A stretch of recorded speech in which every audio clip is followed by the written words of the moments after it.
அடுத்து armature reaction.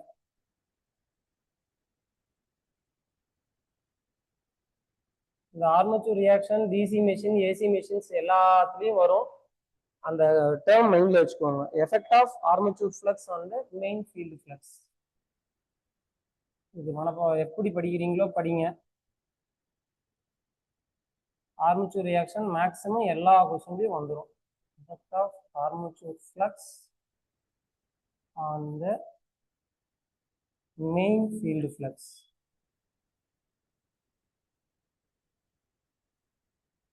இந்த armature ரியாக்ஷனால ஏசியில் ஏகப்பட்ட ப்ராப்ளம் இருக்கும். டிசியை பொறுத்த வரைக்கும் கிராஸ் மேக்னடைசிங் எஃபெக்ட் தான் நமக்கு அதிகமாக ஏற்படும். எஃபெக்ட் ஆர்மச்சூர் தனியாக வருது. ஓகே, அப்போ நான் எம்என்ஏலாம் சொல்லிட்டு இருக்கலாமா? டைம் இருக்காது. அந்த ட்ரைலிங் போல்ட்.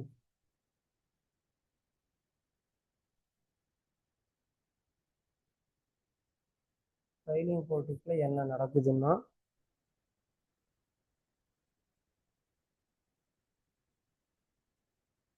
ஆர்மச்சூர் ஃப்ளக்ஸை இந்த மாதிரி நான் எழுதிடுறேன். நீங்கள் அப்படியே அதுக்கு தகுந்த மாதிரி எழுதிக்கோங்க. Armature flux and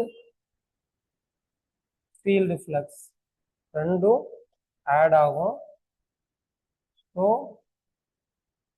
net flux more அதிகமாக இருக்கும். அதனால்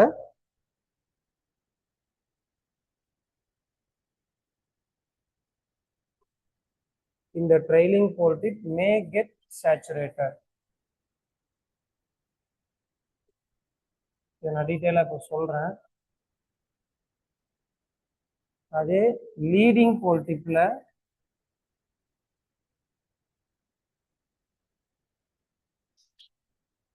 armature flux and field flux ரெண்டும் அப்போஸ் ஆகும்.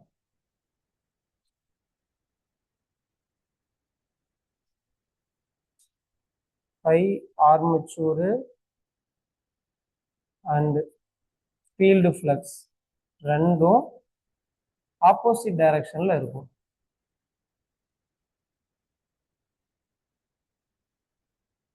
இதனால இந்த இடத்துல ஏற்படக்கூடியது நெட் ஃப்ளக்ஸ் கம்மியா இருக்கும். நெட் ஃப்ளக்ஸ் குறையும். இந்த வேற ஏதாவது பார்க்கலாமா? இது போதும். இந்த ரெண்டு டாபிக். ஸ்பார்க்கிங் அவாய்ட் பண்ணோம்னா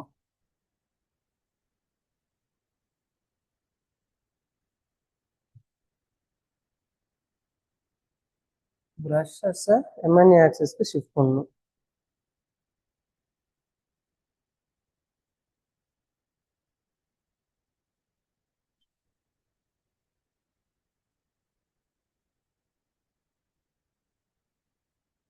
MNA will be shifted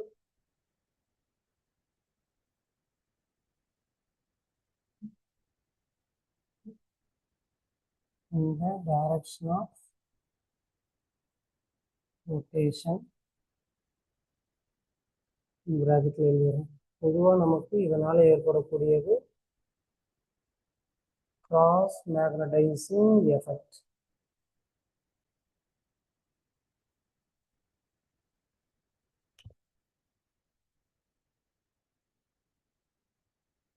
armature reaction இந்த டெஃபினிஷனை ரொம்ப தெளிவாக மைண்ட்ல வச்சுக்கோங்க. What is mean by armature reaction? கேள்வியிலேயே பதிலும் இருக்கு. ஆர்மச்சூர் ரியாக்ஷன் ஆர்மச்சூர் ஃப்ளக்ஸால ஏற்படக்கூடிய ரியாக்ஷன். அது எங்க ரியாக்ஷனை ஏற்படுத்துதுன்னா ஃபீல்டு ஃப்ளக்ஸ்ல.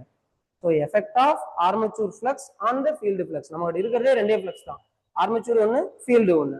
இவங்க கொஸ்டின்ல கேட்கறது ஆர்மச்சூர் ரியாக்ஷன் கேட்கறதுனால ஆர்மச்சூர் ஃப்ளக்ஸ் ஃபீல்டு ஃப்ளக்ஸ்ல போய் உங்களுக்கு என்ன ப்ராப்ளத்தை ஏற்படுத்துது, அதுதான் ஆர்மச்சூர் ரியாக்ஷன். இதுல 2-3 டேர்ம் பார்ப்போம், எம்என்ஏ ஆக்சிஸ் அண்ட் ஜிஎன்ஏ ஆக்சிஸ்னு. அதை நான் ஓரலா மட்டும் சொல்லிடுறேன், என்னன்னு பார்த்துக்கலாம். ரெண்டுமே இமேஜினரி தான். இதை பேஸ் பண்ணி தான் இதுல என்ன நடக்குதுன்னு நம்ம எக்ஸ்பிளைன் பண்ண முடியும். அதை கொஞ்சம் சொல்லிட்டு இருந்தா லேட் ஆகுன்றதுனால எழுதி போடல. எம்என்ஏ ஆக்சிஸ்னா என்னன்னா, 2 போல் இருக்கு, north pole and south pole. 2 pole இருக்குன்னா அதை 2 நேரா பிரிக்கக்கூடிய ஒரு இமேஜினரி லைன் தான் நமக்கு எம்என்ஏ ஆக்சிஸ்ன்னு சொல்றாங்க. மேக்னெட்டிக் நியூட்ரல் ஆக்சிஸ், அது ஜியோமெட்ரிக்கல் நியூட்ரல் ஆக்சிஸ். எல்லாம் இமேஜினரி தான்மா. அதை பேஸ் பண்ணி அது அது என்ன சொல்றது, ஒரு 10 மார்க் கேள்வி 5 மார்க் கேள்வினா நிறைய சொல்லலாம். இதுல எப்படி கேட்பாங்கன்னு தெரியாதுன்றதுனால நான் பெருசா எடுத்துக்கல. இப்போ இது ரெண்டு இருக்கு, நார்த் போல் சவுத் போல் இருக்கு. இதை ரெண்டா அப்படி பிரிக்கிறேன். இந்த ஆக்சஸ் தான் எம்என்ஏ ஆக்சஸ். அதுக்கு அடுத்தது ஜிஎன்ஏ ஆக்சஸ்ன்னு சொல்லுவாங்க, ஜியோமெட்ரிக்கல் நியூட்ரல் ஆக்சஸ். அது என்னன்னா, நம்ம இந்த பிரஷஸ் எல்லாம் ஒரு பொசிஷன்ல வைப்போம், அந்த பொசிஷன் அந்த இடத்த வந்து ஜிஎன்ஏ ஆக்சஸ்ன்னு சொல்லுவாங்க. அது இன்னும் சொல்ல போனா இதுல நம்ம மேக்னெட்டிக் ஃப்ளக்ஸ் இருக்கிறதுக்கு பெர்பெண்டிகுலரா வருதுன்னு சொல்லுவாங்க. அதை டீட்டெயிலா ரொம்ப கன்ஃபியூஸ் பண்ணிக்க வேண்டாம், விட்டு தள்ளுங்க.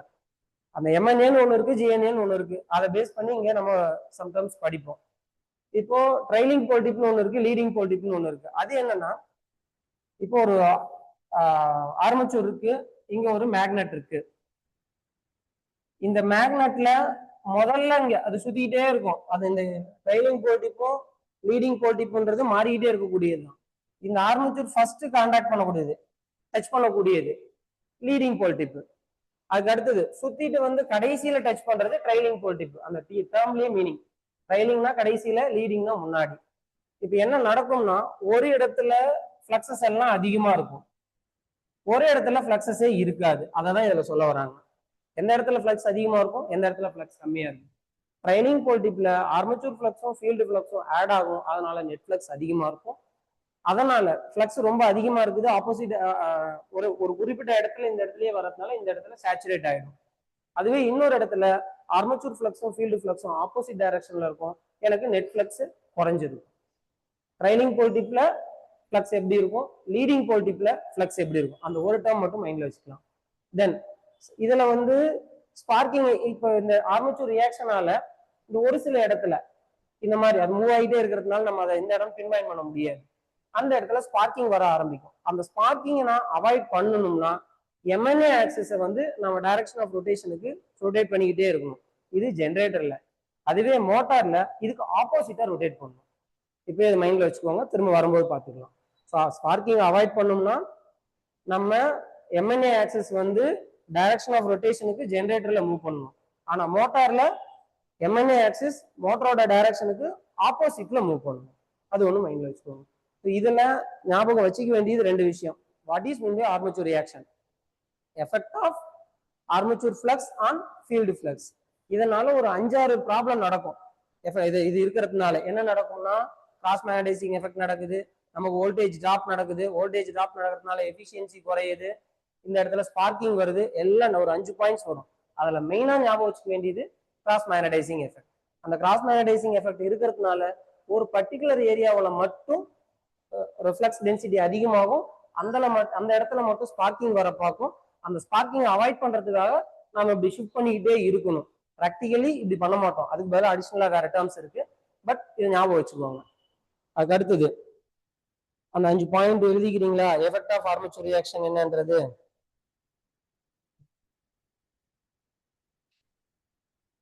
சொல்ல சொல்ல எழுதிக்கிறீங்களா, எழுதி போட்டுட்டுமா? சொல்ல சொல்ல எழுதிக்கிறீங்களா? தமிழ்லையா? கொஞ்சம் கஷ்டம்தான். இல்லை, ஆக்சுவலாக இன்னைக்கு தான் எனக்கு சொன்னார். நான் என்ன நினச்சேன், அப்புறம் கொடுத்துடலான்னு பார்த்தா ஒரு 2 days பிஃபோராக கொடுத்துட்டிங்கன்னா அவங்க டைப் பண்ணி மெட்டீரியலாக கொடுத்துட்றான்ட்டாங்க. நான் அன்னைக்கு இருக்கிறத எடுத்துகிட்டு வந்துட்டேன். இப்போ அடுத்த கிளாஸ் மேபி செவ்வாய்க்கிழமை வருவேன்.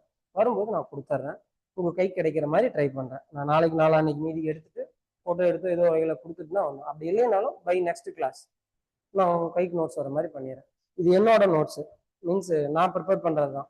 அந்த வேர்ட் ஹேண்ட் ரைட்டிங் கொஞ்சம் இதாக இருக்கும். ரெண்டாவது வேர்ட்ஸ் வந்து புக்கில் இருக்கிற மாதிரியே இருக்காது. எனக்கு என்ன புரியுதோ அந்த மாதிரில எழுதி வச்சிருக்கேன். அதுக்கு தகுந்த மாதிரி நீங்கள் அண்டர்ஸ்டாண்ட் பண்ணிக்கோங்க. சரி, அது ஆமாம், அது இன்னைக்கு தான் பேசணும். ரொம்ப சீக்கிரம் ஓட்டிடலாம். அது மாதிரி இருந்ததுன்னா எனக்கு இன்னும் பெஸ்ட்டு. கடைன்னு நான் போயிடுவேன், நீங்கள் வீட்டில் போய் படிச்சுக்கலாம். நான் பார்க்குறேன், நான் அடுத்த கிளாஸ்ல மேக்ஸிமம் ரெடி பண்ணுறேன். இல்லைன்னா பை நெக்ஸ்ட் கிளாஸ் 2 கிளாஸ்ல. சரி, அடுத்தது இதுல கஷ்டம். ஏன்னா எப்படி என்ன சொல்ல வருதுன்னா, எந்த கொஸ்டினை எப்படி கேட்பாங்கன்னு யாருக்கும் தெரியாது. அவங்க இப்போ என்னோட இதுன்னு சொல்ல பார்த்தா கொஞ்சம் இது வரைக்கும் எழுதின எக்ஸாம்ஸ் பிளஸ் ஃபெயில் ஆன எக்ஸாம், பாஸ் ஆன எக்ஸாம்ஸ், இதை பேஸ் பண்ணி நான் சொல்லிட்டு போயிட்டு இருக்கேன். அவங்க எடுக்கிறவங்க என்னன்னே தெரியாது. அவங்க டாபிக்கா 25 கொஸ்டின் ஃபார் எக்ஸாம்பிள், இப்போ ஃபர்ஸ்ட் டாபிக்ல 25 கொஸ்டின்ஸ் சொல்றாங்க. அந்த 25 சிடியும் வரும், தென் ஜென்ரேட்டரும் வருது, மோட்டாரும் வருது, அதுக்கும் கீழே ஸ்பெஷல் மிஷின்ஸும் வருது. இது எல்லாம் சேர்த்து 25 அப்படின்னு பிரிக்கும் போது இப்போ நாம ஒரு கொஸ்டின் பேப்பர் ப்ரிப்பேர் பண்றவங்களா இருந்தா என்ன பண்ணுவோம், சிடிக்கு ஒரு 15 மார்க் வச்சுக்குவோம். அடுத்து ஜென்ரேட்டர், மோட்டாரு, ஸ்பெஷல் மிஷின்ஸ் ஒரு 10 மார்க் வச்சுக்குவோம். இப்படிதான் நம்ம பிரிப்போம். அடுத்து உள்ள போகும்போது சரி ஜென்ரேட்டர்ல ஒரு 5 கேள்வி எடு, அதுக்கப்புறம் 5 கேள்வி போது ஒரு 3 கேள்வி ஈஸியா கேளு, 2 கேள்வி கஷ்டமா கேளு. எல்லாருமே அப்படிதான் யோசிப்போம். அப்ப அந்த 3 கேள்வி ஈஸியா கேட்கறதுக்கு என்ன பேட்டர்னோ அதை தான் நம்ம இப்ப ஃபாலோ பண்ண முடியும். அந்த 2 கேள்வி கஷ்டமா கேட்கறத நம்ம உட்காந்துட்டு இருந்தோம்னா வேலைக்கு ஆகாது. இப்ப போற பேட்டர்ன் அதுதான், நான் போயிட்டு இருக்கிற பேட்டர்ன். அதுக்காக நான் சொல்ல வரேன். ஒரு ஐடியா கிடைச்சிக்கிச்சுன்னா அதே சமயம் கொஸ்டினை நீங்க ரீட் பண்ணும்போது ஒரு என்ன சொல்றது, கொஸ்டினை ஒரு தடவைக்கு 2 தடவை ரீட் பண்ணுங்க. மேஜரா அது ஒரு ப்ராப்ளம் வரும்.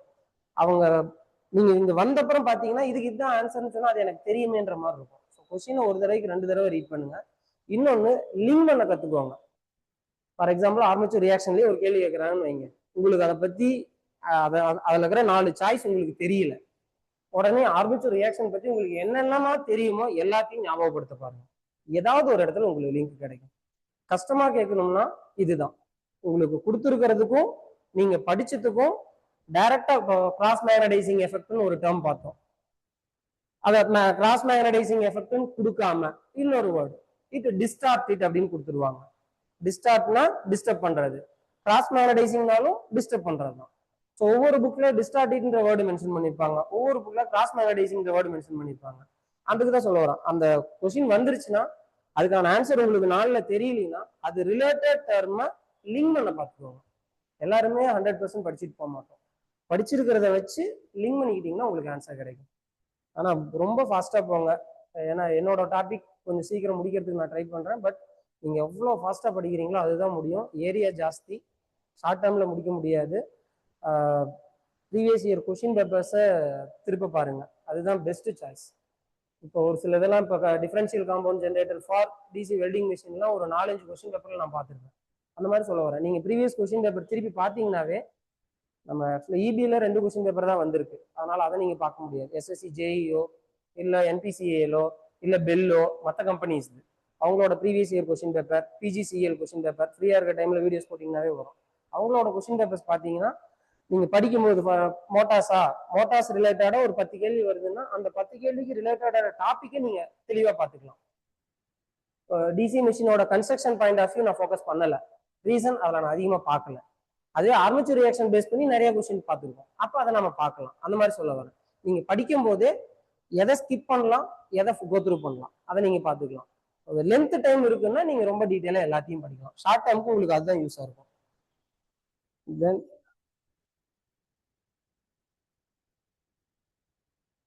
இல்லைம்மா நான் அது எப்படின்னு தெரியலம்மா, எனக்கு கஷ்டம். ஆக்சுவலாக ஷிஃப்ட் போய்கிட்டு வந்துக்கிட்டு எனக்கு ரொம்ப டைம் கிடைக்கிறது இல்லை. ஃபர்ஸ்ட் ஷிஃப்ட் முடிச்சுட்டு செகண்ட் ஷிஃப்ட் கேப் இருக்கிற சமயத்துக்கு தான் வரும். வீக்லி 2 days தான் ஃபர்ஸ்ட் ஷிஃப்ட். அதுலேயும் ஒரு நாள் யாராவது சேஞ்ச் பண்ணிக்கிட்டாங்கன்னா வீக்லி 1 day தான் எனக்கு முடியும், இன்னொரு நாள் ஆஃப். கொஞ்சம் கஷ்டம். நீங்கள் தான் நான் சொல்கிறத ஃபாலோ, இதை பேஸ் பண்ணி நீங்கள் சர்ச் பண்ணிங்கன்னா உங்களுக்கு ஐடியா கிடைக்கும். இல்லையா எஸ்எஸ்சி ஜேஇ புக்கு ஆன்லைனில் அமேசான்லேயே அவைலபிள். ஆக்சுவலாக இப்போ எஸ்எஸ்சி ஜேஇ நோட்டிஃபிகேஷனும் வந்திருக்கு. 1900 வேக்கண்டோ 1600 வேக்கண்டோ வந்திருக்கு. அதனோட ப்ரீவியஸ் இயர் கொஸ்டின் பேப்பர்ஸ் அதை நீங்கள் ஃப்ரீயாக இருக்க டைம் அதை ஃபோக்கஸ் பண்ணுங்க. எதுக்கு வெயிட்டேஜ் கொடுக்கணுன்றது உங்களுக்கு கிடைக்கும், அதுக்காக தான், வேற ஒன்றும் இல்லை. அடுத்தது ஆர்மேச்சர் ரியாக்ஷன்.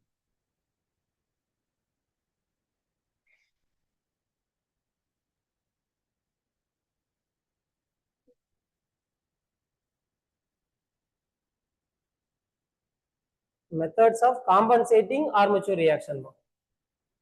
ஆர்மேச்சர் ரியாக்ஷன் வருதுன்னு சொல்லிட்டோம், அதை எந்த மாதிரி எல்லாம் நம்ம ப்ராக்டிக்கலா அதை நம்ம அவாய்ட் பண்ணிக்கலாம். ஒன்று increasing the air gap length. Effects இல்லைம்மா, ஆர்மேச்சர் ரியாக்ஷனா இப்போ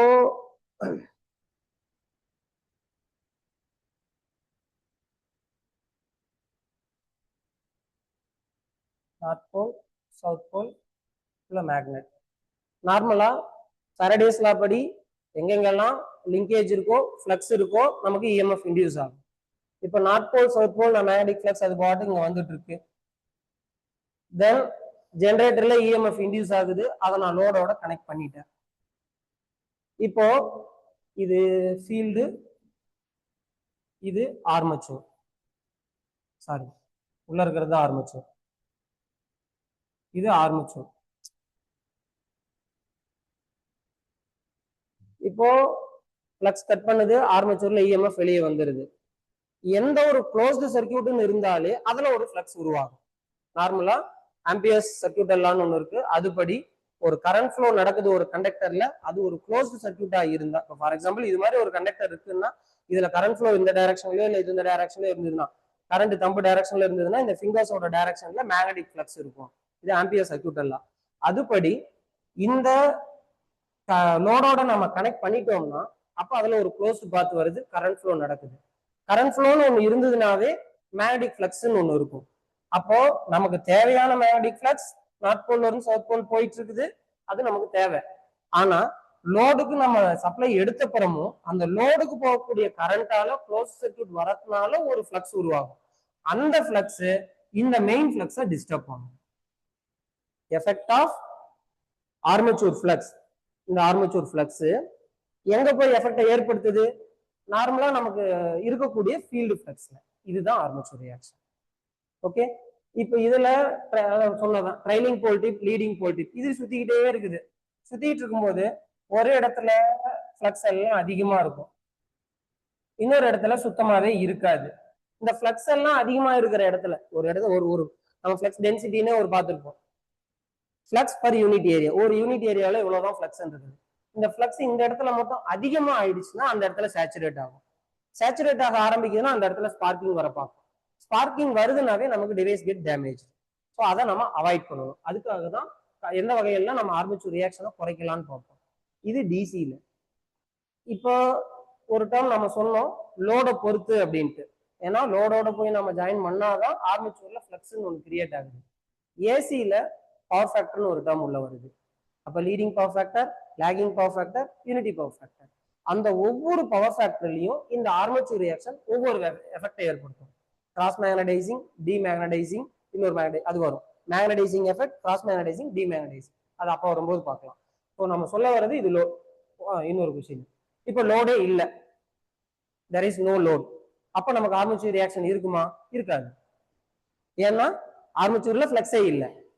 ஆர்மேச்சூர்ல எப்ப ஃப்ளக்ஸ் இருக்கும்? லோடோட கனெக்ட் பண்ணிட்டு க்ளோஸ்டு பாக்ட்னு ஒன்று கிடைச்சாதான் நமக்கு ஆர்மேச்சூர்ல ஃப்ளக்ஸ் வரும். அப்பதான் உங்களுக்கு ஆர்மேச்சூர் ரியாக்ஷனே ஏற்படுத்தும். ஸோ லோடே இல்லைன்னும் போது நமக்கு ஆர்மேச்சூர் ரியாக்ஷனே இருக்காது. ஓகேங்களா? இது ஐடியா. அதுக்கு அடுத்தது இன்க்ரீசிங் ஏர் கேப் லென்த். எப்படி எல்லாம் நாம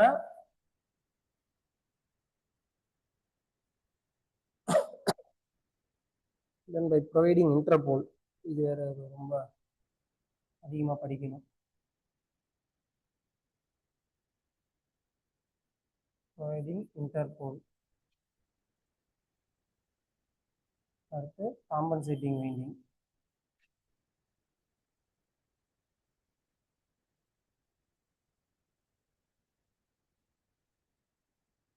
இந்த இன்டர்போலும் காம்பன்சேட்டிங் வைண்டிங் மட்டும் டீட்டெயில்டாக பார்க்கலாம்.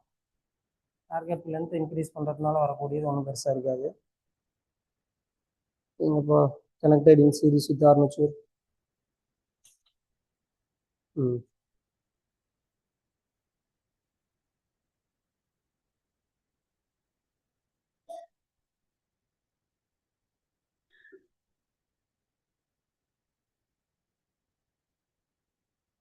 இது அடுத்தது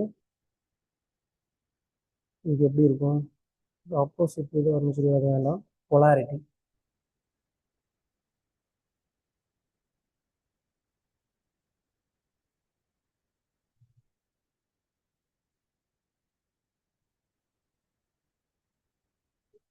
same as main pole, just ahead. அது போதும் key term.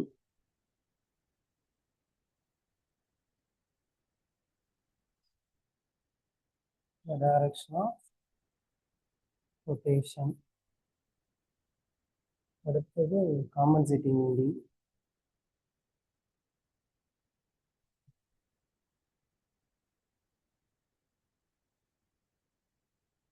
காம்பன்சேட்டிங் வைண்டிங்கும் connected in series with armature தான். எங்கன்னா போல் ஃபேஸஸ்ல.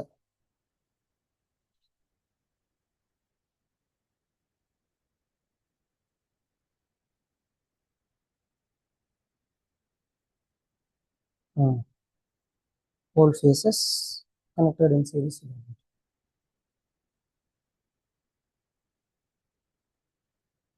போல் ஃபேஸஸ்ல ஆன் பண்ணியிருக்கோம். Series with armature.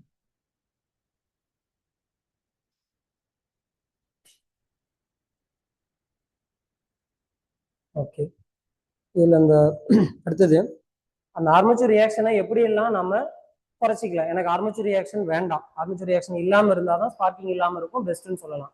So armature ரியாக்ஷனை எப்படி எல்லாம் குறைக்கலாம்னா 3 மெத்தட் நம்மளுக்கு தெரிஞ்சது. Increasing the air gap length, providing interpole and compensating winding. நம்ம ஏர் கேப் லென்த்தை இன்க்ரீஸ் பண்ணலாம். ஆக்சுவலாக ப்ராக்டிக்கலாக ஏர் கேப் லென்த்தை இன்க்ரீஸ் பண்ண மாட்டோம். ஏர் கேப் லென்த்தை நம்ம இன்க்ரீஸ் பண்ணனா நமக்கு ஆர்மேச்சர் ரியாக்ஷன் குறையும். தியரிட்டிக்கலி அது மைண்டில் வச்சுக்கலாம். ஏன்னா 3ஐயும் கொடுத்துட்டு ஆல் ஆஃப் தி அபோவ் நான் சாய்ஸ்ல கொடுத்தா நம்ம எழுதுறதுக்காக. பட் ப்ராக்டிக்கலி ஏர் கேப் லென்த்தை இன்க்ரீஸ் பண்ணோம்னா நம்ம எஃபெக்டிவா கிடைக்காது. அதுவும் ஏசிக்கு போயிட்டோம்னா ஏர் கேப் லென்த்தை இன்க்ரீஸ் பண்ணால் பவர் ஃபேக்டர் குறைய ஆரம்பிக்கும். அதனால அதை நம்ம பண்ண மாட்டோம். இன்க்ரீசிங் ஏர் கேப் லென்த் ஒன்று. இன்னொன்று ப்ரொவைடிங் இன்டர்போல்ஸ். இன்டர்போல்ஸ்னு ஒன்று ப்ரொவைட் பண்ணனா நமக்கு ஆர்மேச்சர் ரியாக்ஷன் குறையுது. இன்டர்போல்ஸ் எங்க கொடுத்துருப்பாங்கன்னா இன்பிட்வீன் த போல்ஸ், 2 போல்ஸுக்கு நடுவில் கொடுத்துருப்போம். அதுல இந்த 2 டேர்ம் முக்கியம். Connected in series with armature. இன்டர்போல்ஸை சீரிஸா எங்க கனெக்ட் பண்ணியிருப்போம்? ஆர்மேச்சர் வைண்டிங்க்கு சீரிஸா கனெக்ட் பண்ணியிருப்போம். தென் அதனோட பொலாரிட்டி எப்படி இருக்கும்? மெயின் போல்ஸ் என்ன பொலாரிட்டியோ சேம் இருக்கும், ஜஸ்ட் அஹெட். தட் மீன்ஸ் இங்க நார்த் போனா அதுக்கு அடுத்தது, இங்க சவுத் இல்லாம இங்க நார்த் கொஞ்சம் முன்னாடி இருக்கிற மாதிரி. அந்த ரொட்டேஷன் எப்படி இருக்கோ அதுக்கு தகுந்த மாதிரி. ஸோ இன்டர்போல்ஸ் இருக்கிறது connected series with armature, polarity same as just ahead the direction of rotation. இப்போ இந்த இன்டர்போல்ஸும் இந்த காம்பன்சேட்டிங் வைண்டிங் நடக்கிறதுனால என்ன நடக்கும்னா, இப்போ இந்த இடத்துல தான் நமக்கு ஃப்ளக்ஸ் எல்லாம் அதிகமாகுது, டென்சிட்டி அதிகமாகுது, ஸ்பார்க்கிங் வருதுன்னு நம்ம சொல்றோம். நம்ம இந்த இடத்துல இன்டர்போல்ஸ் வச்சுக்கிறதுனால என்ன நடக்கும்? இது ஒரு ஃப்ளக்ஸை உருவாக்கும். அந்த ஃப்ளக்ஸ் இங்க ஒரு 10 ஃப்ளக்ஸ் இங்க வருதுன்னா இதனால அதுக்கு ஆப்போசிட் டைரக்ஷன்ல 5 ஃப்ளக்ஸ் கொடுத்து நியூட்ரலைஸ் பண்ணிருக்கோம். ஸோ இன்டர்போல்ஸும் காம்பன்சேட்டிங் வைண்டிங்கும் என்ன பண்ணணும்னா, எந்த இடத்துல நெட் ஃப்ளக்ஸ் அதிகமா இருக்குதோ அந்த இடத்துல அதுக்கு ஆப்போசிட்டான ஃப்ளக்ஸ் உருவாகிற மாதிரி கிரியேட் பண்ணி எனக்கு இந்த இடத்துல ஃப்ளக்ஸ் டென்சிட்டி அதிகமா வராம பார்த்துக்கும். இப்போ இந்த இடத்துல ஃப்ளக்ஸ் டென்சிட்டி அதிகமா வரலன்னா சேச்சுரேட் ஆகல, நமக்கு ஸ்பார்க்கிங் வராது. இதுதான் நம்ம காம்பன்சேட் பண்ணக்கூடிய 2 மெத்தடு. இன்னொன்று காம்பன்சேட்டிங் வைண்டிங். காம்பன்சேட்டிங் வைண்டிங் எங்கன்னா போல் ஃபேஸஸ்லயே இருக்கும். இங்கேயே நார்மலா மெயின் போல்ஸ் இருக்கு இல்லையா, மெயின் போல்ஸ்லயே மெயின் போல் ஃபேஸஸ்ல இருக்கும். இதுவும் in connected in series with armature தான். ரெண்டுமே செய்யற வேலை ஒன்னே ஒன்று, சேம் தான். என்ன பண்ணோம்? ஆர்மேச்சர் ரியாக்ஷனால ஏற்படக்கூடிய அந்த ஒரு இடத்துல ஃப்ளக்ஸ் டென்சிட்டி அதிகமாகிறத நியூட்ரலைஸ் பண்ணுது. எப்படி நியூட்ரலைஸ் பண்ணுதுன்னா, அதுக்கு ஆப்போசிட் டைரக்ஷன்ல இது ஃப்ளக்ஸை கிரியேட் பண்ணி நியூட்ரலைஸ் பண்ணிடுது. ஓகேவா? இதை மட்டும் பார்த்துக்கோங்க. இந்த இன்டர்போல் பற்றி, இன்டர்போல் அண்ட் காம்பன்சேட்டிங் வைண்டிங் ரெண்டுமே நீங்க ஃபேஸ் பண்ணலாம். மேக்ஸிமம் இன்டர்போல் ஞாபகம் வச்சுக்கோங்க. எப்படி கனெக்ட் பண்ணியிருப்பாங்க, பொலாரிட்டி எப்படி கொடுத்துருப்பாங்க, இதை மட்டும் பார்த்துக்கோங்க. ஏர் கேப் லென்த்ல டீட்டெயிலா ஒன்றும் இல்லை. ஏர் கேப் லென்த் இன்க்ரீஸ் பண்ணா நமக்கு ஆர்மேச்சர் ரியாக்ஷன் குறையும். ஏன் அப்படின்னா, கிட்டக்கா லென்த் இருந்ததுன்னா ஃப்ளக்ஸ் அதிகமா இருக்கும், டென்சிட்டி அதிகமா இருக்கும். நார்மலா ஃப்ளக்ஸ் டென்சிட்டினாவே என்ன? பர் ஏரியா தான். ஏரியாவை அதிகப்படுத்திடுறேன், அப்ப அதனோட ஃப்ளக்ஸ் டென்சிட்டி குறையும். அதான் அதனோட மீனிங். சரிங்களா? இதுல ஒன்றும் கன்ஃபியூஷன் இல்லையே. அடுத்த டாபிக் கொஞ்சம் ரியாக்ஷன் வருது, காமுடேஷன். இந்த காமுடேஷன்ல காமுடேட்டர், காமுடேஷன் இது ரெண்டுக்கும் வித்தியாசம் கொஞ்சம் பார்த்துக்கோங்க. வேர்டு ஒரு வேர்டு வருமே,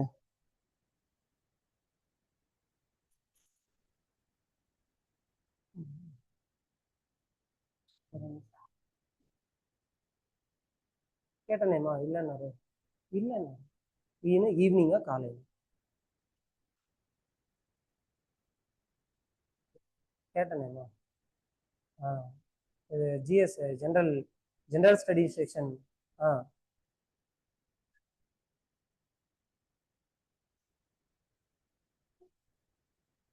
சாட்டர்டே சண்டே கேட்டேன்.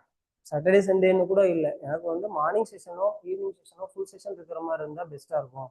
மீன்ஸ் ஃபர்ஸ்ட் ஷிஃப்ட் போயிட்டு வந்தோம்னா செகண்ட் ஷிஃப்ட், அல்லது செகண்ட் ஷிஃப்ட் போகணும்னா ஃபர்ஸ்ட் ஷிஃப்ட். 1 மணிக்கு போகிறேன்னா காலையில் 9 o'clock வந்தோம்னா 1 o'clock வரைக்கும் அவைலபிள். ஆனால் அந்த மாதிரி தான் கேட்டேன். சார் வந்து இல்லை, கொஞ்சம் அவங்க ஜென்ரல் ஸ்டடீஸ் போகுது, அப்புறம் வெளியிருந்து வராங்க, அவங்களுக்கெல்லாம் ஈவினிங் செஷன் தான் கரெக்டாக இருக்கும்னு சொன்னாங்க. கேட்டிருக்கேன், அவைலபிள் இருந்தால் சொல்கிறேன்னாங்க.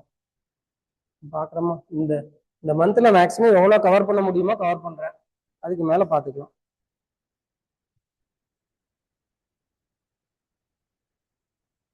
இந்த ப்ராசஸ் இந்த டேர்ம் அப்படியே கொஞ்சம் எழுதிக்கோங்க.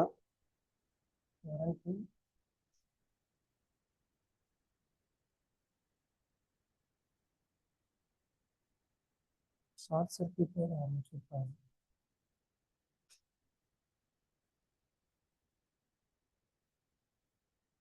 நான் கீவேர்ட் மட்டும் எக்ஸ்பிளைன் பண்ணிட்டு போறேன், ஏன்னா காம்படேஷன் வந்து ஒரு பெரிய length topic.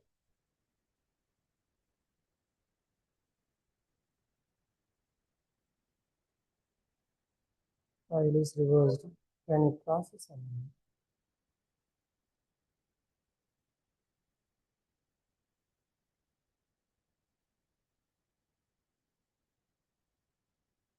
Coil remains short circuited commutation period. இதுவே காமுடேட்டர்னு ஒன்று பார்த்தோம்.